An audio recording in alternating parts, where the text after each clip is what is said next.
ಈಗಾಗಲೇ ಬೆಳೆ ಸಮೀಕ್ಷೆ ಬಗ್ಗೆ ಹೇಳಿದ್ರಿ ಸರ್. ಬೆಳೆ ಸಮೀಕ್ಷೆಯಲ್ಲಿ ಗೋಲ್ಮಾಲ್ ಆಗ್ತಾ ಇದೆ ಅಂದರೆ ಬೆಳೆ ಬಂದಿದ್ದರೂ ಸಹಿತ ಬೆಳೆ ಬಂದಿಲ್ಲ ಅಂತ ತೋರಿಸ್ತಾರೆ, ಒಂದು ಕಡೆ ಬೆಳೆ ಬಂದಿದ್ದರೆ ಬೆಳೆ ಬಂದಿಲ್ಲ ಅಂತ ತೋರಿಸ್ತಾರೆ. ಹೇಳಿದ್ದೇನೆ, ಇಡೀ ಮುಂಡ್ರಗಿ ತಾಲೂಕು ಸರ್ವೆ ಮಾಡಿ 1 ಎಕರೆನೂ ಕೂಡ ಬೆಳೆ ನಷ್ಟ ಆಗಿಲ್ಲ ಅಂತಂದರೆ ಕಣ್ಣು ಮುಂದೆ ಕಾಣ್ತದೆ. ಭಾಳ ದೊಡ್ಡ ಅನ್ಯಾಯ ಆಗ್ತಾಯಿದೆ. ಆಫೀಸ್ನಲ್ಲಿ ಕೂತ್ಕೊಂಡು ಸಮೀಕ್ಷೆ ಮಾಡ್ತಾಯಿದೆ. ಇದರಲ್ಲೆಲ್ಲೋ ಏಜೆಂಟ್ರೇನೋ ಹಾವಳಿ ಆಗ್ತಾ ಇದೆ ಅಂತ ಹೇಳ್ತಾರೆ. ಅಲ್ಲ, ಇದರಲ್ಲಿ 2 ಥರ ಇದೆ. ಒಂದು ಆಫೀಸ್ನಲ್ಲಿ ಕೂತ್ಕೊಂಡು ಸರ್ವೆ ಮಾಡ್ತಾರೆ, ಇನ್ನೊಂದು ಕಡೆ ಕೆಲವು ಕಂಪ್ಲೇಂಟ್ ಏನಿದೆ ಅಂದರೆ ರೈತರು ಪ್ರೀಮಿಯಂ ಕಟ್ಟದೆ ಮಧ್ಯವರ್ತಿಗಳು ಪ್ರೀಮಿಯಮನ್ನು ಕಟ್ಟಿ, ಉದಾಹರಣೆಗೆ ಒಂದು 20 ಎಕರೆ ಇದ್ದರೆ ಅವನು ಮೆಕ್ಕೆಜೋಳ ಒಂದು 10 ಎಕರೆ ಹಾಕಿದರೆ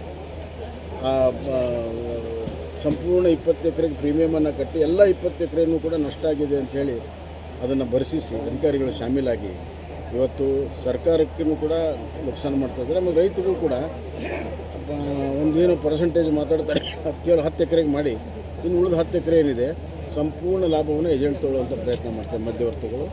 ಈಗಾಗಲೇ ಇದ್ರ ಬಗ್ಗೆ ನಾನು ಕಂಪ್ಲೇಂಟ್ ಮಾಡಿದ್ದೇನೆ, ಸಂಬಂಧಪಟ್ಟಂಥ DC ಗಳಿಗೆ ಎಲ್ಲೆಲ್ಲಿ ಕಂಪ್ಲೇಂಟ್ ಮಾಡಿದ್ದೇನೆ, ಕ್ರಮ ತೆಗೆದುಕೊಳ್ತೀವಿ ಅಂತ ಹೇಳಿದ್ದಾರೆ.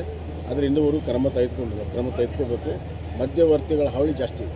ಈ ಕಬ್ಬಿಂದ ಸಮಸ್ಯೆ ಸರ್, ಈಗ ಸರ್ ಈಗ ಸಿದ್ದರಾಮಯ್ಯನವರು ಹಿಂದೂ ರಾಷ್ಟ್ರ ಮಾಡಲು ಯಾವುದೇ ಕಾರಣಕ್ಕೆ ಸಾಧ್ಯ ಇಲ್ಲ ಅಂತ ಮತ್ತೆ ಹೇಳಿದ್ದಾರೆ. ಇವತ್ತು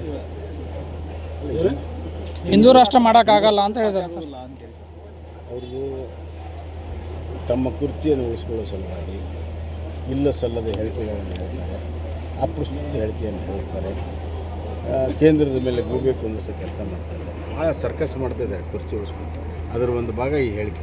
ನವಂಬರ್ದು ಕ್ರಾಂತಿ ಸರ್ ಲಾಸ್ಟಿಗೆ ದೆಹಲಿ ಏನು ಬಾಂಬ್ ಬ್ಲಾಸ್ಟ್ ಅಂತಿಲ್ಲ, ಅದು ಕೇಂದ್ರ ಗೃಹ ಇಲಾಖೆ ವೈಫಲ್ಯ ಅಂತೇಳಿ ಹರಿಪ್ರಸಾದ್ ಬೇರೆ ಉದ್ಯೋಗ ಏನಿದೆ ಇಲ್ಲಿ ಕರ್ನಾಟಕದಲ್ಲಿ? ಬೆಳಿಗ್ಗೆ ಎದ್ದರೆ ಹಿಂಸಾಚಾರ ಆಗ್ತದೆ ಅಂದರೆ ಎಷ್ಟು ಸತಿ ಕರ್ನಾಟಕ ಸರ್ಕಾರ ವೈಫಲ್ಯ ಆಗಿರ್ಬೋದು.